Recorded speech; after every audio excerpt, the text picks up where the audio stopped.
15th minute. இன்னைக்கு evening நான் சும்மா வெளியில போயிருக்கும்போது வானத்துல இந்த மாதிரி நீளமான ஒயிட் லைன்ஸை பார்த்தேன்.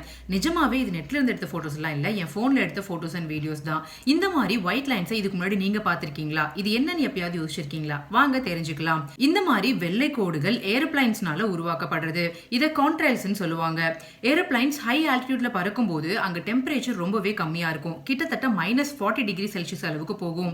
இந்த டெம்பரேச்சர்ல ஏரோப்ளைன்ஸ்ல இருக்கிற இன்ஜின்ஸ் ஃபியூயல்ஸை பர்ன் பண்ணும். அப்படி பர்ன் பண்ணும்போது சூடான காத்தை வெளியேற்றும். இந்த காத்துல வாட்டர் வேப்பர் இருக்கும். இந்த வாட்டர் வேப்பர் அந்த கோல்டான டெம்பரேச்சர்ல மிக்ஸ் ஆகி ஃப்ரீஸ் ஆகி ஐஸ் கிறிஸ்டல்ஸ் ஆகிடும். இதுதான் நம்மளுக்கு வெள்ளை கோடுகளா தெரியுது. இதை மேன்மேட் கிளவுட்ஸ்னு சொல்லுவாங்க. இது எல்லா நேரமும் நம்மளுக்கு தெரியாது. சில நேரங்கள்ல சீக்கிரம் மறைஞ்சிரும், சில நேரங்கள்ல ரொம்ப நீளமா வெள்ளை கோடுகளா நம்மளுக்கு தெரியும். இது ஏர்ல உள்ள ஹியூமிடிட்டி அண்ட் விண்டை பொறுத்து டிபெண்ட் ஆகும். இந்த கான்ட்ரைல்ஸ் பார்க்கறதுக்கு ரொம்ப ஃபேண்டசியா இருந்தாலும் நம்மளோட என்வரான்மெண்ட்டுக்கு இது ரொம்பவே பாதிக்கக்கூடியது.